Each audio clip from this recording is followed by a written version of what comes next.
FC Barcelona are champions. A 3-2 victory over Real Madrid. A crazy Clásico.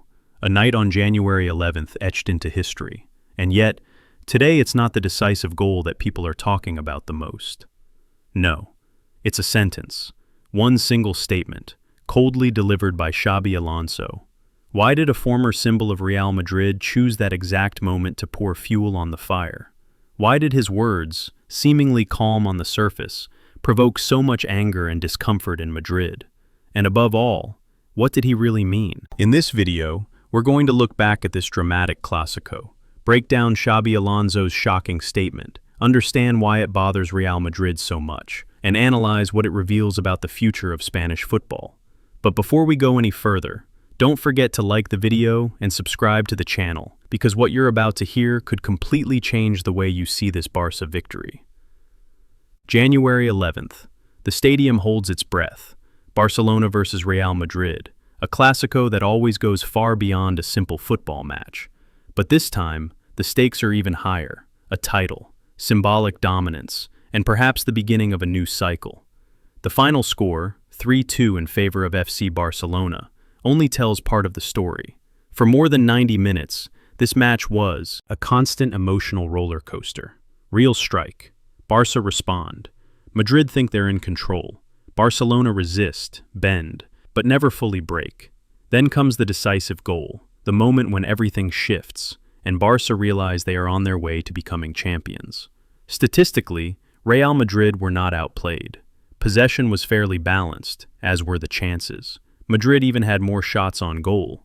But football isn't played only with raw numbers. It's played in key areas, in how teams manage difficult moments, in the ability to stay clear-headed when the pressure becomes suffocating. And on that front, Barcelona were superior. This title didn't come out of nowhere. It follows months of doubts, criticism, and debates around the Barcelona. Many saw this Barca as a team in transition, mentally fragile, incapable of winning the big games. This 3-2 win over Real Madrid shatters those beliefs. This is no longer just a one-off success. It's a message, and that message is precisely what bothers people. Because on the other side, the defeat hurts. Real Madrid don't like losing a Clásico. They hate losing a title to Barca even more. And when that defeat comes despite a performance considered decent, the frustration runs even deeper. It's often in moments like these that words carry more weight than actions. This is where Xabi Alonso enters the scene. A former elegant midfielder, a respected strategist, an iconic figure of Real Madrid. Xabi Alonso is not just anyone. Every word he says is analyzed, dissected, interpreted. He's neither a provocative pundit nor a loud TV polemicist. That's exactly what makes his statement so unsettling. When Xabi Alonso speaks, people listen. And when he speaks after a lost Clásico, even more so. So why, after this high-intensity Barca-Real match, did his words land like a slap in the face for Madrid fans? Why did some see it as a veiled criticism of Real, while others thought it questioned the very value of Barcelona's title? To understand this, we have to go back to the exact moment when it all started, the precise moment Xabi Alonso spoke. It all begins a few hours after the final whistle. Barca are celebrating. Images of joy are playing on repeat. Players lift the trophy, fans flood the streets, and footballing Spain already seems ready to talk about a new Barcelona. Champions again, reborn, stronger than expected. But on the other side, the silence is heavy. Carlo Ancelotti remains measured. No excuses, no shouting. A cold, almost resigned analysis. Real's players leave the pitch quietly, aware that they've let something important slip away. And then, in this tense atmosphere, a voice emerges that no one was really expecting. Xabi Alonso. He's not directly involved in the match, and yet his status gives him a special place.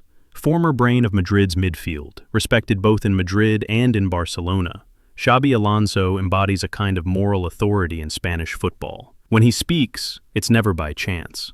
Asked about this Clásico and Barca's title, he doesn't focus on the goals, the refereeing, or even the obvious tactical decisions. He chooses a different angle, more subtle, more dangerous too. That's where everything changes. Instead of simply praising Barcelona's victory, Xabi Alonso drops a sentence that seems almost harmless at first. A calm comment, without excessive emotion.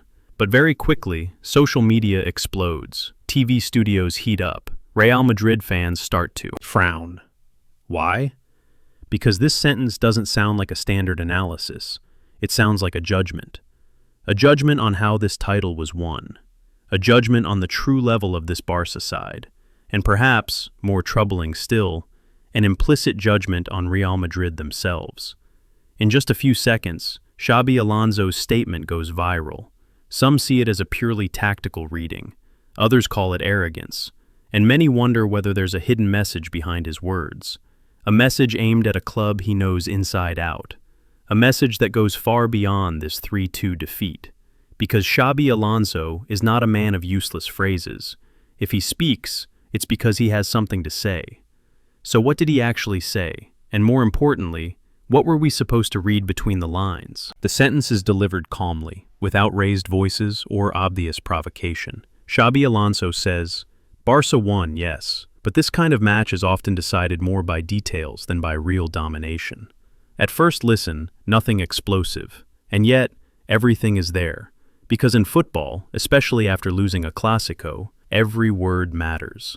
Saying Barcelona didn't dominate, saying the title was decided by details, it's an elegant way of downplaying the achievement, a polite way of saying, this Barca isn't superior, they were simply more opportunistic. That subtext is exactly what lights the fuse.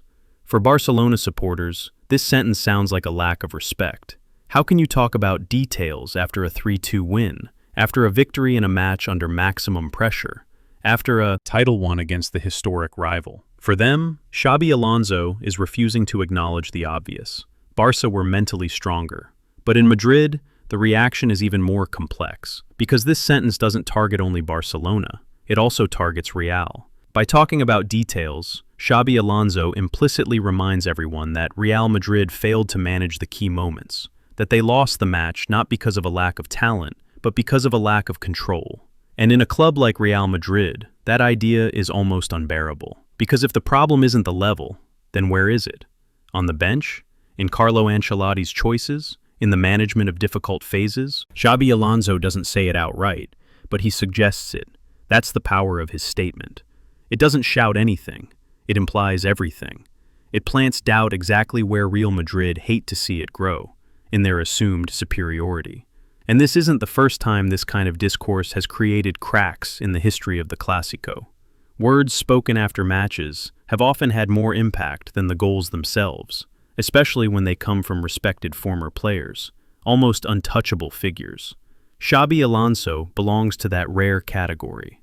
Neither Real's coach nor a simple observer, a man between two worlds. And that's precisely why his words hurt so much. So one question becomes unavoidable. Was this statement just a footballing observation, or the beginning of a broader message aimed at Real Madrid and its future? Because for many, this comment sounds less like analysis and more like a stance. In the history of the Clásico, great victories never stop at the scoreline. They leave scars, and very often, it's the post-match statements that reveal the real fractures. What Xabi Alonso said after this 3-2 brings back memories of other key moments in the past. Nights when Real Madrid lost without being dominated, but when something still broke. Each time, the same discourse followed. We weren't inferior. It came down to details. The match could have gone the other way. And yet, history has often shown that those details end up defining entire cycles. Because in a club like Real Madrid, losing is never acceptable. But losing while claiming the superiority wasn't on the other side is even more dangerous. It prevents self-criticism, it delays decisions, and it creates an illusion of control. This is where Xabi Alonso's statement becomes consequential. On the surface, he protects Real. He implies that Madrid weren't dominated. But in reality, he asks a far more disturbing question. How can a supposedly superior team let a title slip away because of simple details? And more importantly, how many times can that happen before those details become structural problems? For Carlo Ancelotti, this sentence adds extra pressure because it opens a debate the club doesn't like to expose publicly. A debate about managing the end of matches, about killing off a Clásico, about tactical reading in critical moments. And above all, there's a shadow hanging over everything: the future. Because Xabi Alonso is not a neutral commentator. He's one of the most sought-after coaches in Europe. His name is everywhere, his profile fascinates, and every word he says is interpreted through that lens. When he talks about details, many hear something else. I would handle them better. Is that intentional? Probably not openly. But the fact that the question even exists shows the weight of his words. In Barcelona, this statement is almost felt as inverted validation. If Real are talking about details, it's because Barca hit the right spot, because this victory hurts, because this title stings where it should, and that's often the clearest sign of a turning point.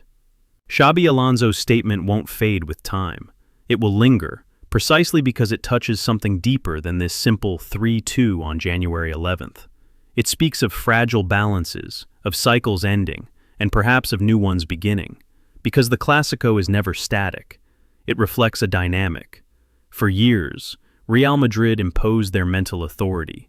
Even when Barca played well, Madrid knew how to survive. But this Barcelona victory, snatched under maximum pressure, tells a different story. The story of a Barca capable of weathering the storm, of staying clear-headed when everything is shaking. And that's exactly what Xabi Alonso points to, without ever saying it explicitly. By talking about details, he highlights what Real have lost, the ability to control key moments. And that kind of loss is never trivial. You don't see it in the stats, you feel it in the locker room, in the looks between players, and how a team approaches the next big challenges. For Barca, this controversy is almost fuel. It reinforces the idea that this title is no accident, that this team no longer needs overwhelming dominance to win, that it has learned to be efficient, patient, clinical, qualities long associated with Real Madrid themselves. So, one question becomes inevitable. Are we witnessing a silent reversal of roles? Is Barca inheriting the composure that once defined Real?